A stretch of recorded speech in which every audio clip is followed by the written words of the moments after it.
Uno de los mayores éxitos que tuvo la operación lanzada por los agresores fue indudablemente la infiltración y la plantación de numerosas células durmientes a lo largo y ancho del territorio nacional. Estamos hablando que puede ser decenas de estas células durmientes. Pero ¿qué ha pasado?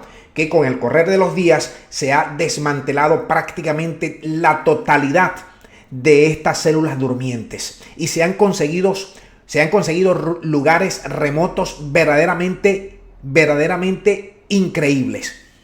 Talleres, escondites, guaridas como estas, por ejemplo, que estamos presentando a continuación, esta imagen de túneles, una red de túneles increíbles, desde donde almacenaban una cantidad operativa importante de drones que luego fueron utilizados para los ataques contra sitios estratégicos, pero también utilizaron una cantidad de cargas muy importantes en vehículos que fueron detonadas posteriormente. Pero aquí yo quiero hacer un alto muy importante. La contrainteligencia del país agredido ha dado golpes certeros, es verdad, pero también es verdad que cuando se dieron cuenta el pueblo que estaban siendo objeto de una guerra de doble factor, prácticamente interna pero también externa, entonces el pueblo dio un paso adelante.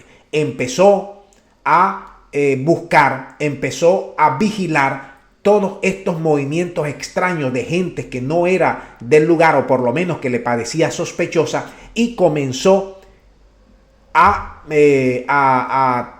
transmitírselo a las autoridades respectivas y a los centros de inteligencia, que posteriormente dieron con muchos de estos escondites, y fue así, de esta manera, con el pueblo involucrado hasta el fondo, cómo se pudo desactivar muchas de estas células que causaron dolor y causaron bajas importantes en el alto mando y sobre todas las cosas en sitios estratégicos muy importantes que tenía el Estado agresor.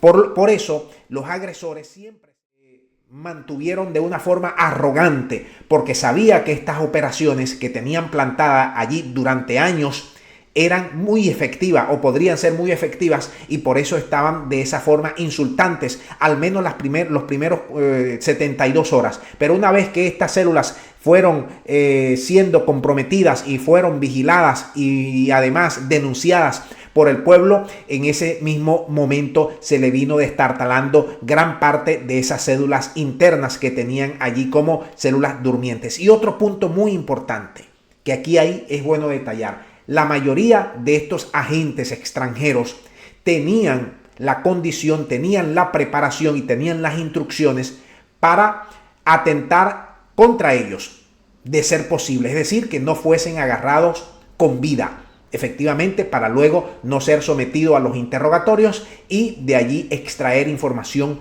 valiosa. Muchos de ellos empezaron a hablar y muchos de ellos dieron información también valiosa. Es verdad, eran células autónomas, células que no se conocían entre sí, y aquí es donde, repito, jugó un papel determinante la vigilancia del pueblo agredido, que en muchos casos, en la mayoría de los casos, fueron ellos quienes con su información alertaron a las autoridades para posteriormente apresar a la mayoría de estos agentes extranjeros. Una red de túneles, redes de almacenamiento, redes de talleres, redes de escondites que sin lugar a dudas tomaron por sorpresa a los agredidos, que no se imaginaron jamás en un territorio tan grande que podían tener esta cantidad enorme de agentes enemigos infiltrados para luego dar este golpe a lo interno del mismo país. Es la información que tenemos a esta hora, en este momento.